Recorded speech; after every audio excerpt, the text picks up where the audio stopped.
Hello दोस्तों, आप सभी का फिर से हमारे इस यूट्यूब चैनल ज्ञान दर्शन बाय प्रमोद में स्वागत है दोस्तों। अगर आप हमारे इस चैनल पर नए हैं तो चैनल को लाइक, शेयर एंड सब्सक्राइब करना ना भूलिएगा दोस्तों। मुझे बहुत ही अच्छा लग रहा है दोस्तों कि आप लोग जो है मेरे इस वीडियो को लाइक और पसंद कर रहे हैं दोस्तों। आप लोग ऐसा ही अपना स्नेह बनाए रखिएगा और जो है हमारे चैनल से जो है जुड़े रहिएगा दोस्तों। हम आपको जो है ऐसे ही बेहतर से बेहतर जो है जानकारी जो है उपलब्ध कराते रहेंगे दोस्तों। ठीक है दोस्तों, तो आज हम बात करने वाले हैं दोस्तों, ठीक है, राजपूतों की उत्पत्ति के बारे में दोस्तों। पिछले वीडियो में हमने जो है दोस्त राजपूतों के प्रमुख राजपूतों के बारे में जाना दोस्तों। ठीक है, आज जो है इस वीडियो में हम जो है तो प्रमुख राजपूतों के सिद्धांतों की उत्पत्ति के बारे में जानेंगे दोस्तों। जो हम बात करेंगे पूर्व मध्यकाल की दोस्तों। पूर्व मध्यकाल को दोस्तों राजपूत काल भी कहा जाता है दोस्तों। जो पूर्व मध्यकाल का शासन काल रहा दोस्तों 7वीं शताब्दी से लेकर दोस्तों 12वीं शताब्दी तक रहा दोस्तों।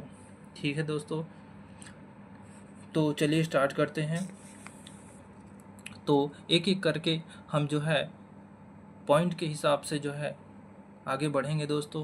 जो है 12वीं सदी तक दोस्तों हर्षवर्धन की मृत्यु के से लेकर दोस्तों 12वीं सदी तक के काल को जो है पूर्व मध्यकाल या राजपूत काल के नाम से जाना जाता है दोस्तों।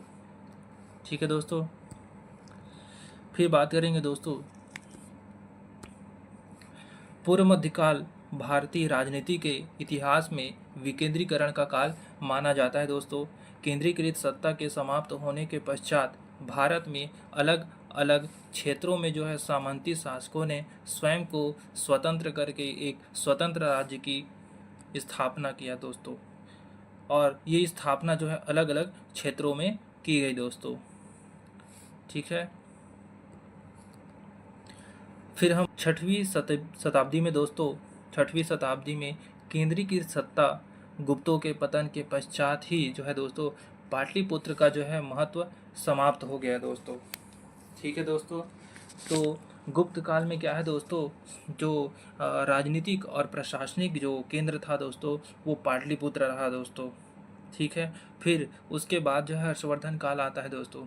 ठीक है दोस्तों, हर्षवर्धन की जैसे ही मृत्यु होती है उसके बाद जो है पाटलिपुत्र का जो महत्व जो था दोस्तों वो जो है धीरे धीरे खत्म हो गया। अब जो है राजनीतिक शक्ति का केंद्र दोस्तों कन्नौज जो है बन चुका था दोस्तों। ये आप ध्यान दीजिएगा। ठीक है दोस्तों, अगला जो महत्वपूर्ण पॉइंट है दोस्तों, हालांकि पाटलिपुत्र में परवर्ती गुप्तों ने जो दोस्तों 6वीं शताब्दी से लेकर 8वीं सदी तक जो है शासन किया, लेकिन राजनीतिक शक्ति का केंद्र जो है कन्नौज बन चुका था। ठीक है दोस्तों, आप इसको ध्यान दीजिएगा। दोस्तों हम आपको एक महत्वपूर्ण जानकारी देने वाले हैं।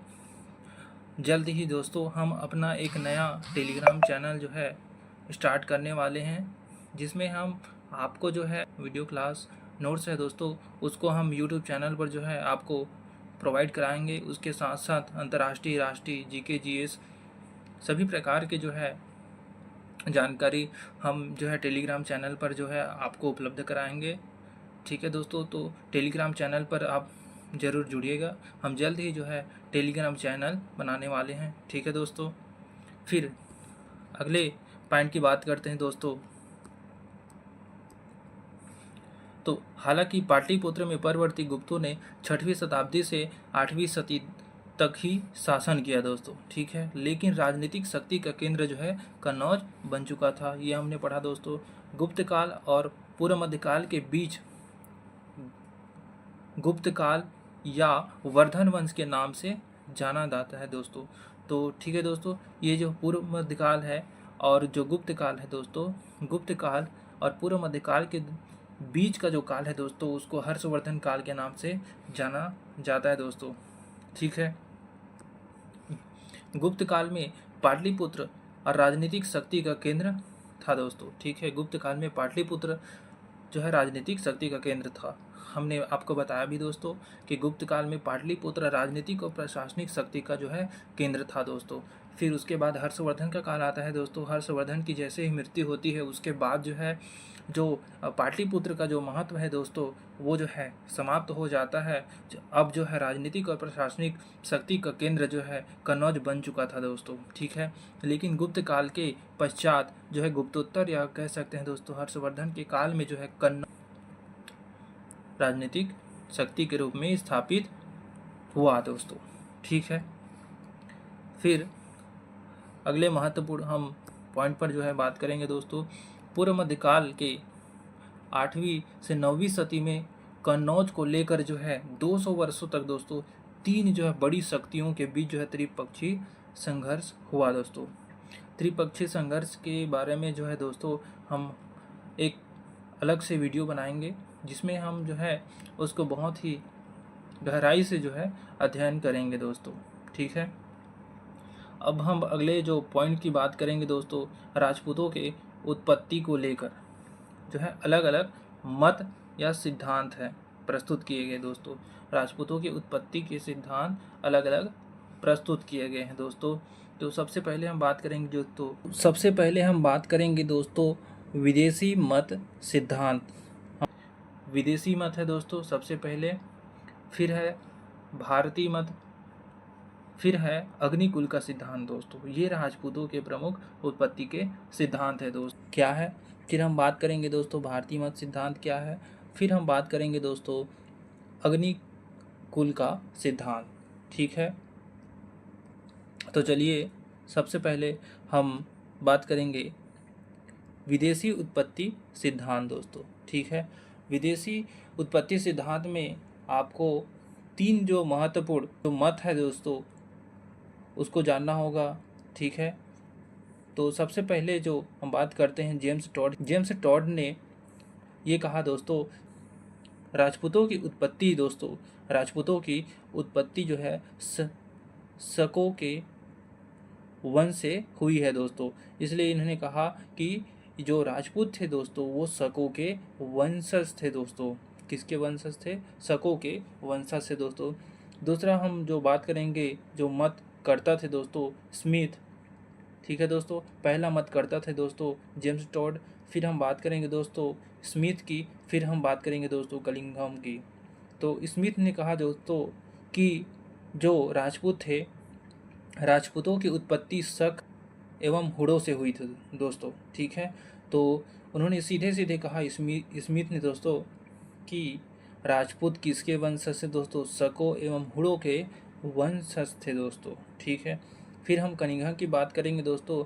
कनिंघम ने ये कहा कि ये यूची के वंशज थे, ठीक है। फिर हम अगला जो बात करेंगे दोस्तों भारतीय उत्पत्ति के सिद्धांत क्या थे और किसने किसने भारतीय उत्पत्ति के सिद्धांत को दिया दोस्तों, ठीक है। तो गौरीशंकर हीराचंद्र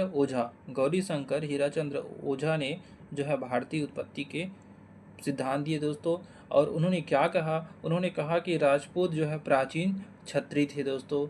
तो आप ये देख सकते हैं दोस्तों गौरीशंकर हीराचंद्र ओझा ने जो है राजपूतों को क्षत्रिय बताया दोस्तों, यानी कि वो क्षत्रिय थे, ठीक है।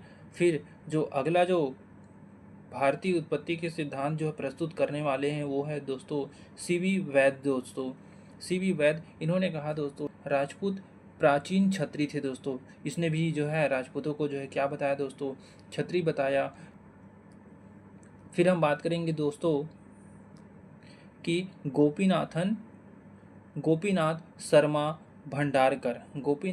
भंडारकर इन्होंने जो है अगला सिद्धांत दिया दोस्तों। इन्होंने कहा दोस्तों कि राजपूतों की उत्पत्ति जो है ब्राह्मणों से हुई है दोस्तों। ब्राह्मणों से राजपूतों की उत्पत्ति हुई है, ये कहा दोस्तों गोपीनाथ शर्मा भंडारकर ने कहा। फिर जो है हम बात करेंगे दोस्तों अग्निकुल के सिद्धांत की दोस्तों। तो अग्निकुल का सिद्धांत दोस्तों किसने दिया?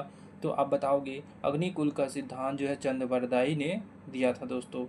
आप लोगों को पता होगा दोस्तों चंद्रबरदाई जो है कौन था? दाई पृथ्वीराज का कवि था दोस्तों, दरबारी कवि था। ठीक है, चंद बरदाई दरबारी कवि था दोस्तों। और चंद बरदाई की जो रचना है दोस्तों वो है पृथ्वीराज रासो। ठीक है दोस्तों, पृथ्वीराज रासो इसकी प्रमुख रचना है। चंद बरदाई का अन्य नाम क्या है दोस्तों, तो आप बताओगे पृथ्वीचंद भट्ट। पृथ्वीचंद भट्ट ये चंद बरदाई का मूल नाम है दोस्तों। ठीक है दोस्तों, पृथ्वीचंद भट्ट। तो इसके अग्निकुल के सिद्धांत जो है क्या थे वो हम बात करेंगे दोस्तों। और चंद बरदाई ने अपनी रचना पृथ्वीराज रासो में जो है अग्निकुल के सिद्धांत को जो है प्रस्तुत किया दोस्तों। तो सबसे पहले हम बात करते हैं चंद बरदाई की रचना पृथ्वीराज रासो में वर्णित अग्निकुल के सिद्धांत के बारे में दोस्तों। तो इसमें कहा गया है दोस्तों कि वशिष्ठ ऋषि के पास जो है एक दिव्य शक्ति वाली क्या थी दोस्तों, गाय थी दोस्तों। ठीक है, जिसका नाम था कामधेनु। क्या था दोस्तों, कामधेनु नाम की एक गाय थी दोस्तों जो दिव्य शक्ति वाली थी दोस्तों। और वह गाय जो है अपने मालिक को कोई भी जो है वर दे सकती थी दोस्तों। ठीक है दोस्तों, कोई भी वर दे सकती थी। इस गाय को जो है विश्वामित्र ने दोस्तों क्या कर लिया, चुरा लिया, जिससे वशिष्ठ ऋषि जो है क्या हो गए, अत्यंत क्रोधित हुए दोस्तों। ठीक है दोस्तों, विश्वामित्र ने जो है इसे चुरा लिया दोस्तों। और वशिष्ठ ऋषि जो है अत्यंत ही क्या हो गए दोस्तों, क्रोधित हो गए। गाय को प्राप्त करने के लिए उसने क्या किया दोस्तों, राजस्थान के माउंट आबू में दोस्तों उन्होंने यज्ञ किया दोस्तों। और उस यज्ञ के तप से ऐसा नायक उत्पन्न हुआ दोस्तों जिसने विश्वामित्र को हरा कर दोस्तों वशिष्ठ को कामधेनु गाय को पुनः जो है सौंप दिया दोस्तों। ठीक है, पुनः सौंप दिया। फिर हम बात करें दोस्तों, फिर जो है वशिष्ठ ऋषि जो है प्रसन्न हुए और नायक को जो है परमार यानी कि क्या कहा दोस्तों, शत्रुओं का विनाशक कहा दोस्तों। परमार का अर्थ क्या होता है दोस्तों, शत्रुओं का विनाशक। तो उन्होंने जो है नायक को परमार कहा। क्या कहा दोस्तों, नायक को परमार कहा यानी कि शत्रुओं का नाशक कहा दोस्तों। यज्ञ के अन्य जो है अग्निकुंड से अन्य लोग परमार के वंशज यानी कि राजपूत कहलाए दोस्तों। इन जो राजपूत वंशों में कौन कौन थे दोस्तों, तो ये थे गुर्जर प्रतिहार, परमार वंश, चौहान वंश, चालुक्य के सोलंकी दोस्तों। ये अन्य जो है परमार वंश थे दोस्तों जो राजपूत थे। ठीक है दोस्तों, तो आपको ये क्लास कैसा लगा दोस्तों। हम आपको ऐसे ही बेहतर से बेहतर जो है जानकारी जो है देते रहेंगे दोस्तों। अगले वीडियो में हम जो है कुछ ऐसे आपके सामने नई जानकारी जो है दोस्तों प्रस्तुत करेंगे। आज के लिए बस इतना ही दोस्तों।